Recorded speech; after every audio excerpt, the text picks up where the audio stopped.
Thank you, Mr. Chairman. Among his introduction about myself, some parts is just misleading. I have been former. I served as former staff of KICHE, and I was former Secretary General of Catalysis Division, not now. Today, I don't have to express how I feel as a speaker, especially Korean speaker, because Professor Moon has already described the things already. And concerning the activation of English speaking, I think I am a better example. And I would like to go one step further. So this is a very nice afternoon time. So I'd like to announce that I never mind your falling asleep during my talk.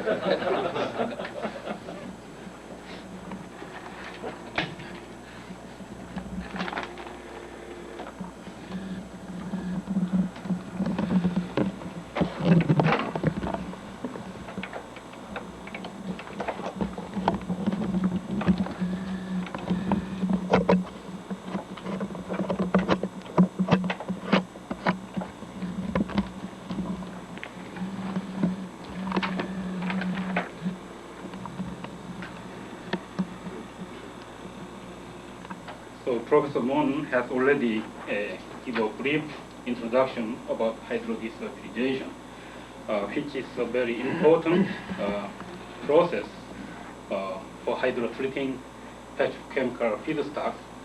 However, the environmental issues recently just make this process more important because it could be a fundamental process of removing potential air pollutants. In the example of thiophene hydrodesulfurization, many chemical reaction steps like hydrogenation, hydrocracking, or isomerizations are involved, and therefore many researches are focused on the reaction kinetics and the reaction mechanisms. As already mentioned by Professor Moon, the typical catalyst in this reaction is COMO system, and investigations are focused to explain the nature of active surface complex and also interpret the activity synergism due to promoter atoms, and also there are some metal support interactions. Usually the characterization of this system is made through activity measurement and chemistration by appropriate probe molecule like oxygen, carbon monoxide, nitric oxide, etc. The main problem here is that we don't know yet how to determine the exact dispersion of these COMO catalyst systems. Of course, other spectroscopic analysis can be made.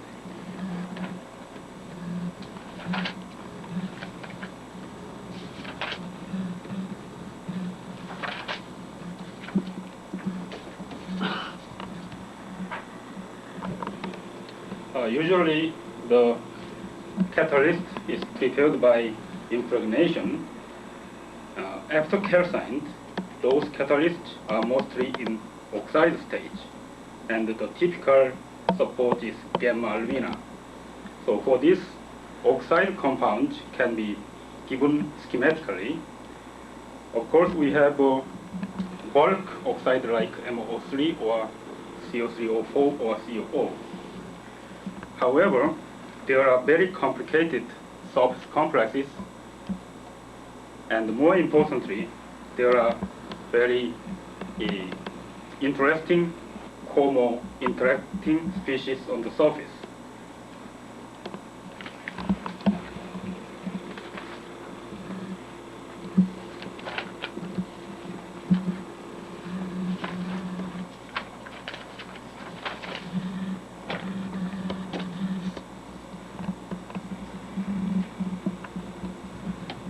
these oxide catalysts can be easily reduced by oxygen from its bulk state.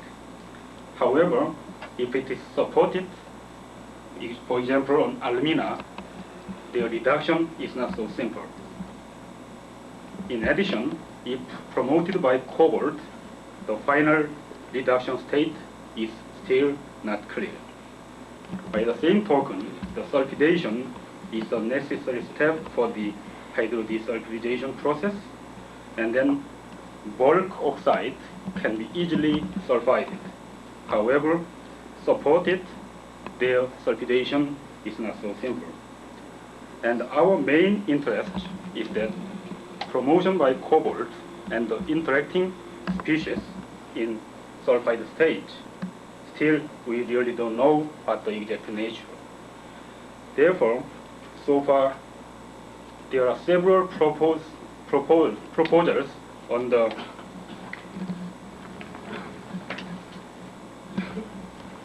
structural models for promoter cobalt atoms, and it is generally accepted that the active sites are MOS2 phase, single slab MOS2 phase.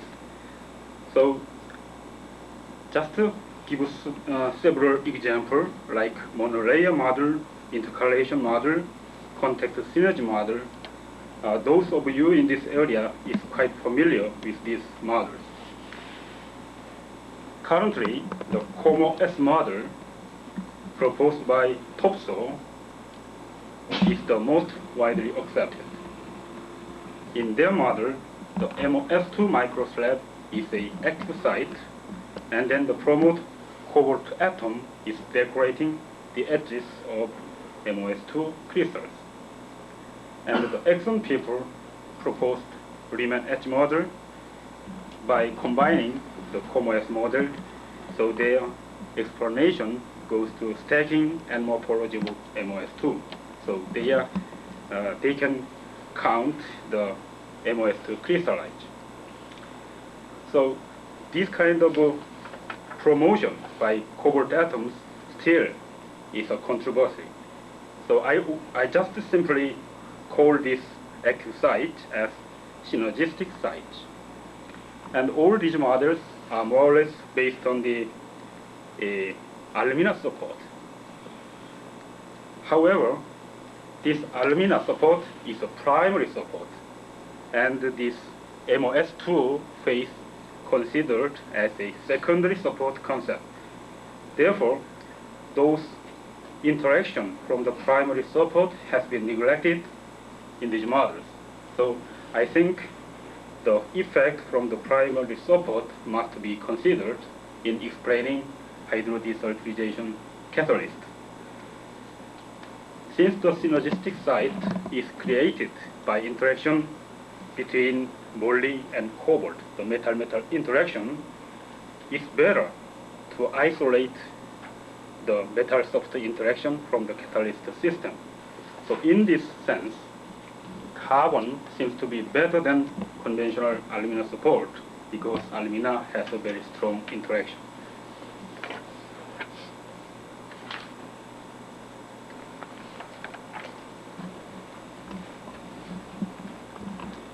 So today I'm going to present some preliminary data using a carbon support.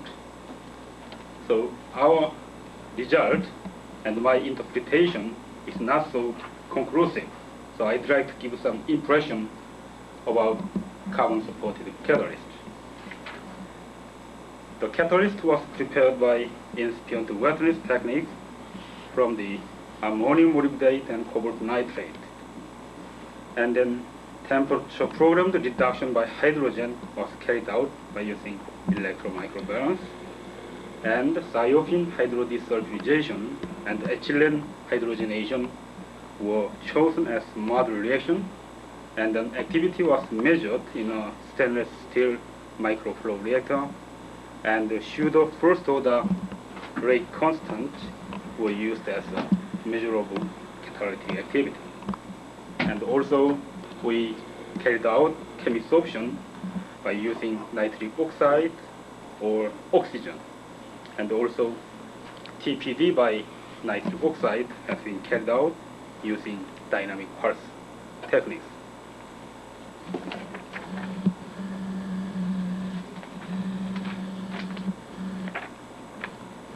So now I will talk about the results from TPR of oxide catalyst.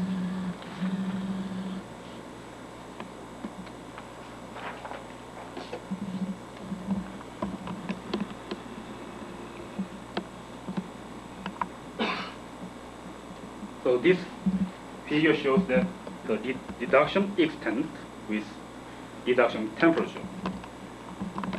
In all cases, the metal oxides are reduced better with reduction temperature. However, the reduction extent of carbon-supported metal oxide is higher than the alumina-supported metal oxide.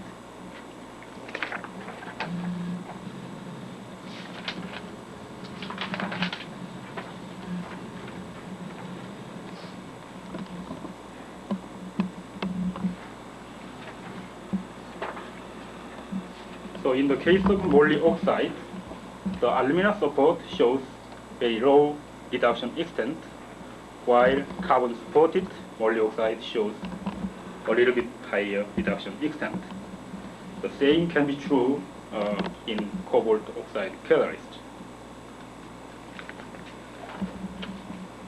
So I cannot give a complete explanation for this trend, but for carbon support, due to very weak interaction with carbon and metallic phases, they are more effectively reduced by hydrogen.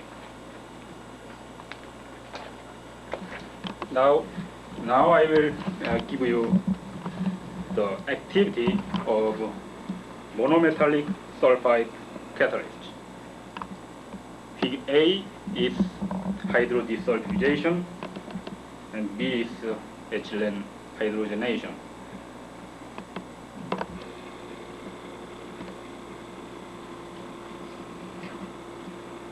This is cobalt sulfide supported on carbon, shows higher HDS activity than alumina supported moly sulfide. And cobalt sulfide supported on carbon has a very large activity in hydrodesulfurization, while the alumina supported one has very low hydrodesulfurization activity. In ethylene hydrogenation, moly sulfide is has the highest activity. In all cases, the activity of carbon-supported catalyst shows higher value than alumina-supported counterpart.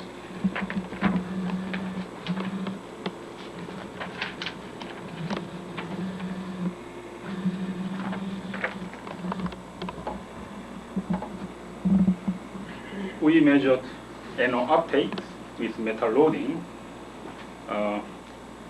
and then the pattern of NO chemisoption is quite similar to the activity pattern of hydrodesulfurization in this figure, and this one is very similar. So we can expect some correlation between NO uptake and HDS activity.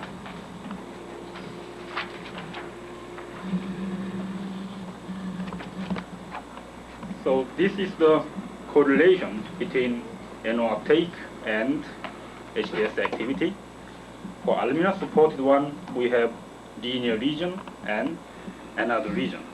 So the slope of this straight line corresponds to the intrinsic activity of corresponding catalyst. But for carbon supported moly sulfide catalyst has a very nice correlation for the whole region. So on carbon support, the moly sulfide has a more homogeneous nature of HDS activity. For cobalt sulfide, the activity pattern is a little bit complicated and then shows some typical structure sensitive nature of activity.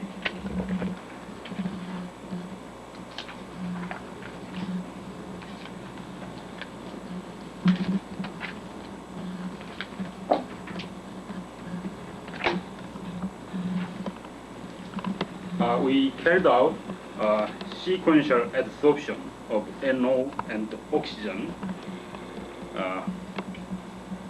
This one here is a oxygen pre-adsorbed case, and then the NO uptake decreases linearly with oxygen pre-adsorption. Even when the surface is saturated completely with oxygen, we still have considerable amount of NO uptake. When NO pre-adsorbed, the oxygen uptake decreases very sharply with NO uptake. These two cases can be combined in this figure. So this is the point of saturation with oxygen, and this is the NO saturation point. If NO and oxygen are competing for the same adsorption site, and the adsorption stoichiometry remains constant, then the equilibrium must be on this dashed straight line. However, when oxygen is pre-adsorbed, we have more NO uptake than the expectation, and when NO is pre-adsorbed, we have less oxygen uptake. Therefore, we might say that the oxygen adsorption site may be a fraction of total NO site.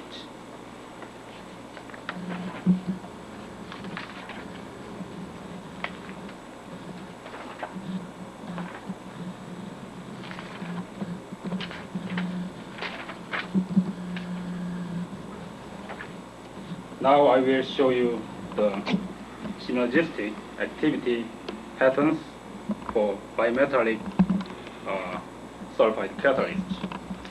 When we fix the total number of metal atoms constant and then changing the fraction of cobalt, we have some maximum activity at a certain value of fractions. So this is a synergy, and it is well known that alumina soft shows such a synergism. But carbon-supported catalyst shows more remarkable synergistic effect than the alumina-supported one. For hydrogenation, same can be said.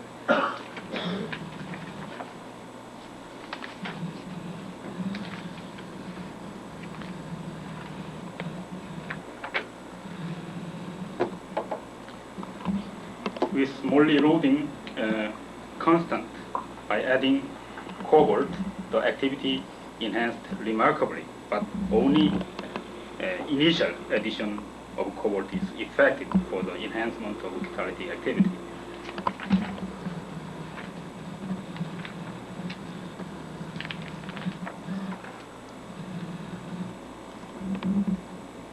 With cobalt mode loading constant, with cobalt Morley loading constant, we add cobalt, and then the NO uptake increases in case of carbon support. However, for alumina support, the further addition beyond this point is not effective.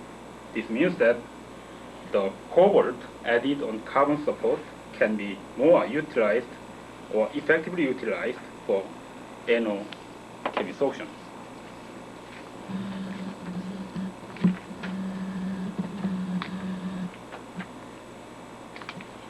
Now I just try to show you the experimental data we obtained.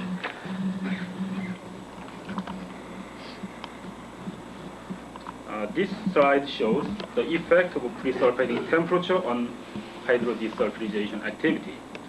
For alumina support catalysts, the pre-sulfiding temperature is almost independent of this catalytic activity.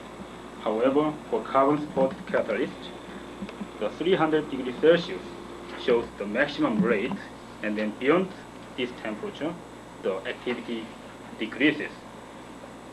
At this moment, we explain this due to sintering of cobalt or Morley sulfide phases on carbon support.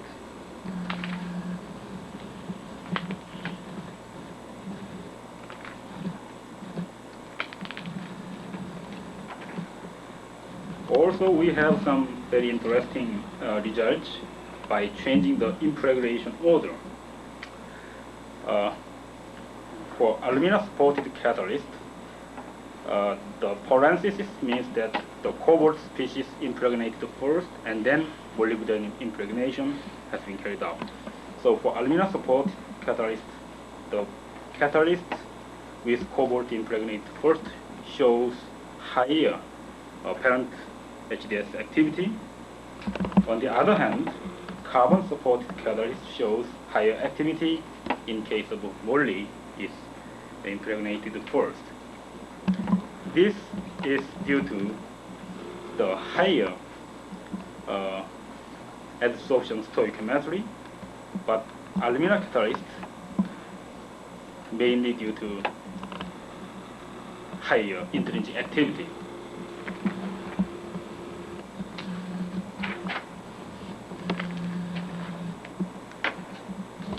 Now I will show you some TPD results.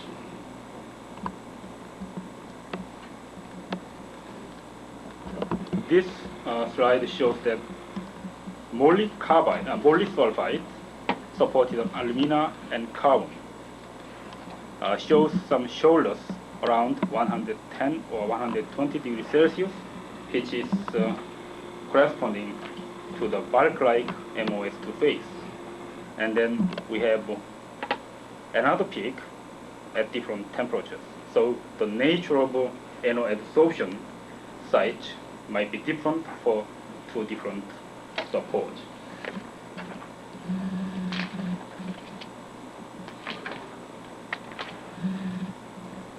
For cobalt sulfide, still we have the different peak for different supports.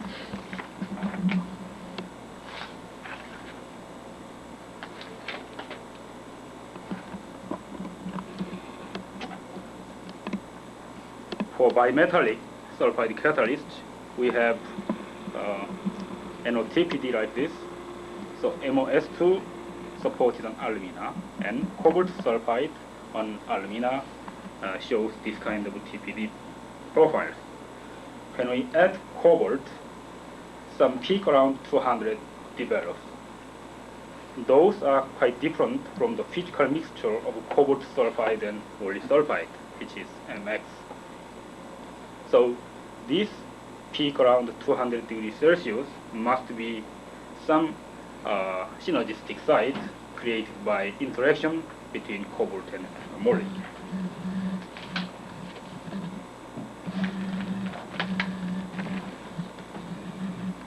This is also carbon-supported catalyst. So we have also new peak developed around 225 degrees Celsius, and then this is also corresponding to the synergistic site.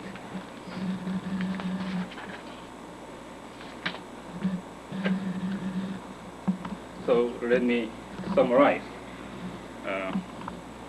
I just scanned many experimental data obtained over carbon-supported catalysts, and as I mentioned at the beginning, this is all preliminary data, and the interpretation is not conclusive. But we think the HDS now should be considered as an important reaction model reaction in view of environmental issues. And then I try to show the characteristics of carbon-supported COMO catalysts.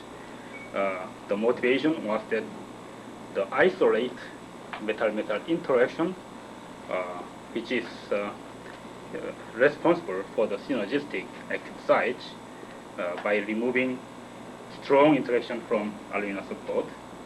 And also I try to show the possibility of nitric oxide as a possible probe molecules. Thank you for your attention.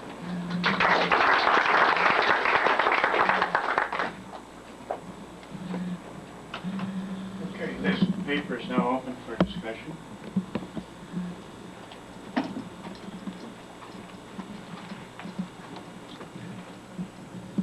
Jason Lee from Postec.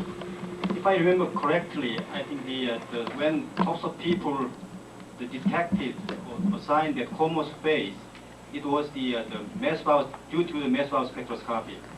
Is it possible that you detect the same phase without molybdenum, only cobalt-supported carbon?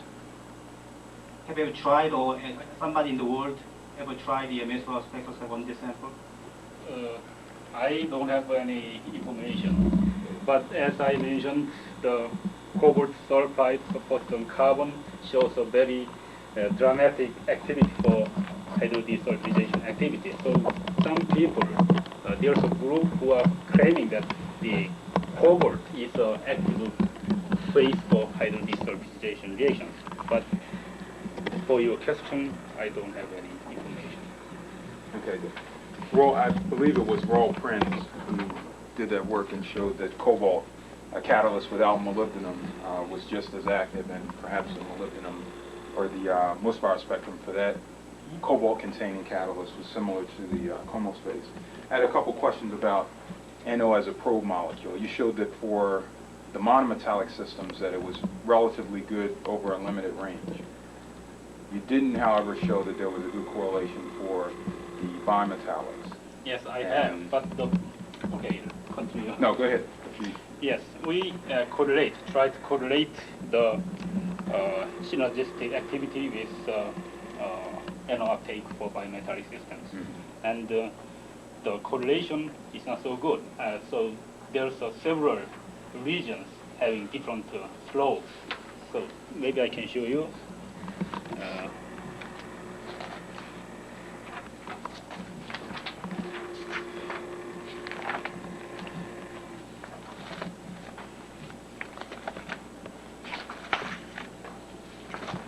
If you want, we can look at that afterwards.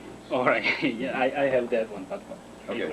The other question that I had related to the influence of the sequence of impregnation, and there was what you claim a very significant dependence on which metal was added first, and I think that's been seen for other systems, and there is an explanation.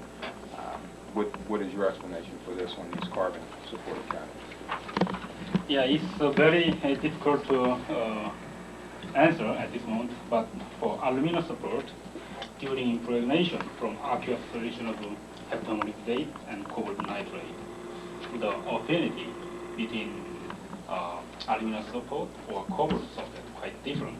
So in this sense, the species impregnated first can be more strongly adsorbed or in the opposite way. So right, but carbon is viewed as a more inert that's right. type of support, so that arguments that are used for alumina are not useful when... Well, when cobalt is impregnated first, molybdenum may be excluded, and then, I'm talking about the aluminum support, and then when small amount of cobalt is impregnated first, and then enough amount of molybdenum is now impregnated later, and those interactions between two species can be more effective on aluminum support. That's the actually phenomenological conclusion, but still we don't know the exact nature. It must be depending upon the impregnation condition. But in our case, the trend is quite opposite for the different. I was curious about the carbon that you used. Did you give the carbon any sort of a special pre-treatment before you used it to place on the molybdenum and the cobalt? Because depending on the pre-treatment you give the carbon, you can change the surface properties extremely. And you can vary it from an oxygen-rich to essentially a case where you remove all the oxygen from the carbon surface. And by removing those groups, you might be able to induce significantly different chemistry regarding the interaction between those two metals. Have you examined that?